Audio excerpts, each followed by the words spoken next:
BSc part first में virus classification and nomenclature का अध्ययन करेंगे। बीएससी पार्ट फर्स्ट में जो सेकंड पेपर है microbiology, mycology and plant pathology. मैं Chiranji Lal, associate professor, government RLS Sahariya college Kaladera, Jaipur.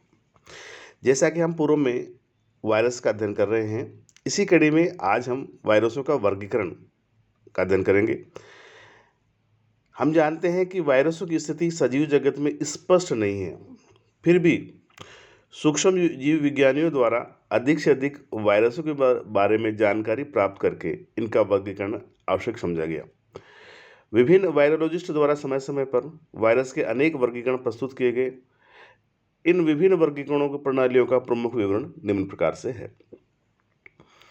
प्रारंभिक वर्गीकरण पद्धति में वायरसों को परपोषी कोशिका पर उनके संक्रमण के आधार पर निम्न समूह में बांटा गया, अर्थात जो वायरस है उनकी इन्फेक्शन क्षमता इन होस्ट सेल पर के आधार पर उनको पादप virus, invertebrate virus, vertebrate virus एवं डुअल होस्ट वायरस में बांटा गया।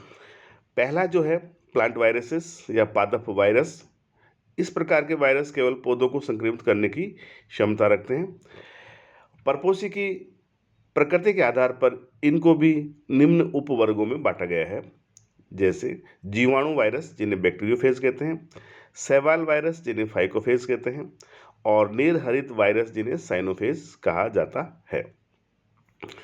अकशेरुकी वायरस के अंतर्गत ये वायरस आर्थ्रोपोड या अन्य समूह के अकशेरुकी जानवरों को या जंतुओं को संक्रमित करते हैं, जबकि कशेरुकी वायरस ये वायरस कशेरुकी या वर्टिब्रेट्स जंतुओं को संक्रमित करते हैं। डुअल होस्ट वायरस या द्विक परपोषी वायरस ऐसे वायरस जो दो परपोषी वर्गों पर परजीवी के रूप में पाए जाते हैं, जैसे आर्थ्रोपोड पादप वायरस एवं आर्थ्रोपोड कशेरुकी वायरस।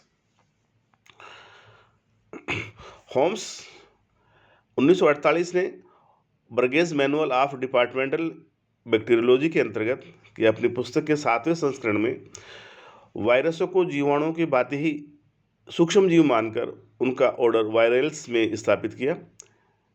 इस गण को उन्होंने 3 भागों में या सब ऑर्डर में बांटा, जो कि हैं, पहला है फैगिनी या फेजाइनी, जिसके अंतर्गत जीवाणुओं को संक्रमित करने वाले वायरसों को शामिल किया गया, जैसे बैक्टीरियोफेज।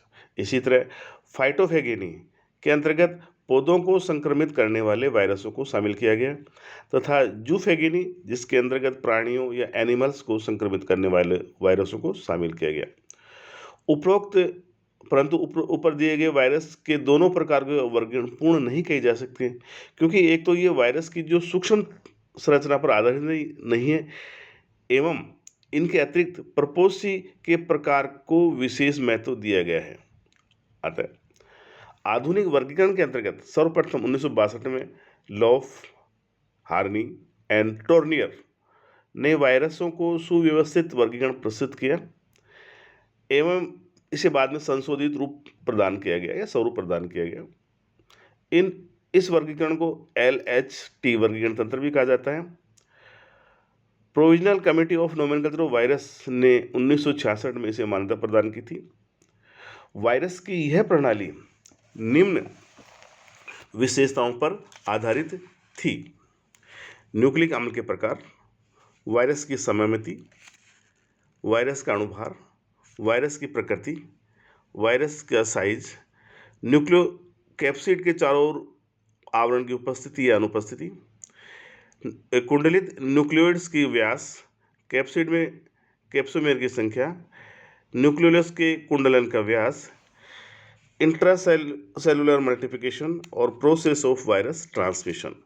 अर्थात जो क्लासिफिकेशन बेस्ड किया गया वो इन लक्षणों के आधार पर बेस्ड किया गया: type of nucleic acid, symmetry of virus, molecular mass of virus, size and shape of virus, presence और absence of envelope around nucleocapsid, diameter of coiled nucleotide or number of capsomer in the cuboid, number of capsomer in capsid, diameter in the nucleic acid coil, intracellular multiplication और process of virus transmission. इन लक्षणों को ध्यान में रखते हुए बांटा गया। इस वर्गीकरण की जो रूपरेखा है वो निम्न प्रकार से, इन समस्त जो वायरसेस हैं उनको फाइलम वायरा में रखा गया और इस फाइलम वायरा को दो सब फाइलों में डिवाइड किया।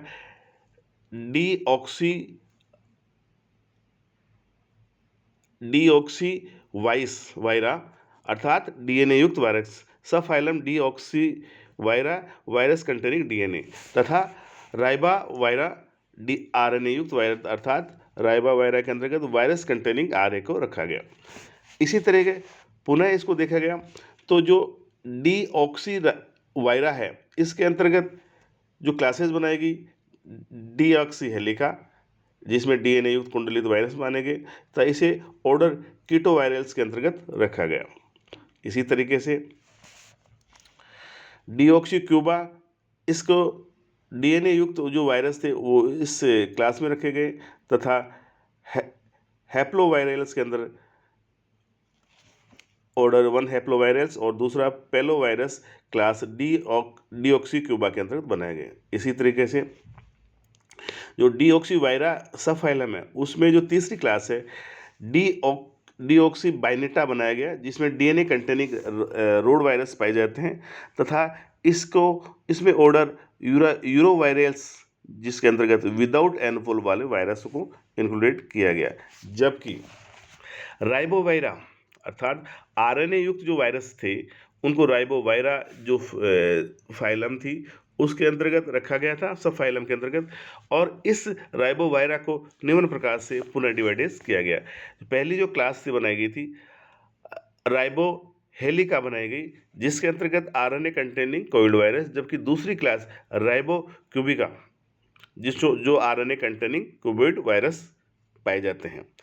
इसके अंतर्गत राइबो हेलिका है उसके अंतर्गत कुल जो ऑर्डर है रेप्डोवायरल्स छटाकार आवरण रहित वायरस, और इसमें सब ऑर्डर रिजिडोवायरल्स बनाया गया, जबकि दूसरा ऑर्डर है फ्लेक्सी वायरल्स को शामिल किया गया, तथा ऑर्डर रेप्डोवायरस के बाद दूसरा ऑर्डर सेगो वायरस बनाया गया आवरण रहित वायरस। अर्थात इसमें दो प्रकार से, एक तो आवरण रहित वायरस और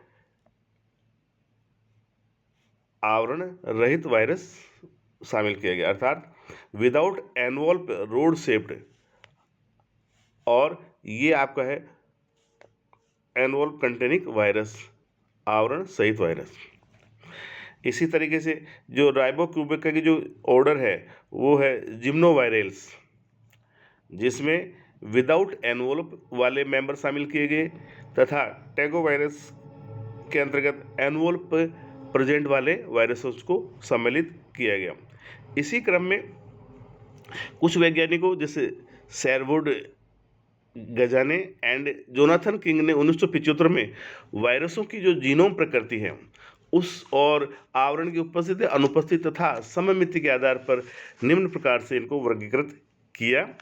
पहला एसएसआरएनए वायरस अर्थात सिंगल स्ट्रैंडेड आरएनए वायरस, दूसरा DS RNA virus double stranded RNA viruses, तीसरा एसएसडीएनए सिंगल स्ट्रैंड डीएनए वायरसेस, और चौथा है dsDNA double stranded DNA virus. अर्थात कुल 4 प्रकारों में विभाजित किया गया। जो सिंगल स्ट्रैंडेड आरएनए वायरसेस हैं, सिंगल स्ट्रैंड आरएनए वायरस है, इसके अंतर्गत उन्होंने जो इसकी नेचर है या उसकी सिमेट्री है उसके आधार पर हेलिकल और कोइल्ड तथा आइसोहेड्रल और एनवॉल्व 3 प्रकारों में बांटा। जबकि डबल स्ट्रैंडेड आरएनए वायरस अर्थात डीएसडी आरएनए वायरस को उन्होंने सेगमेंटेड जीनोम जैसे पार्नोवायरस डिप्लोमा वायरस को इंक्लूड किया तथा एनवॉल्व माना। इसी तरीके से सिंगल स्ट्रैंड डीएनए और डबल स्ट्रैंड डीएनए में भी अलग अलग प्रकार के वायरस हैं वो पाया जाता है।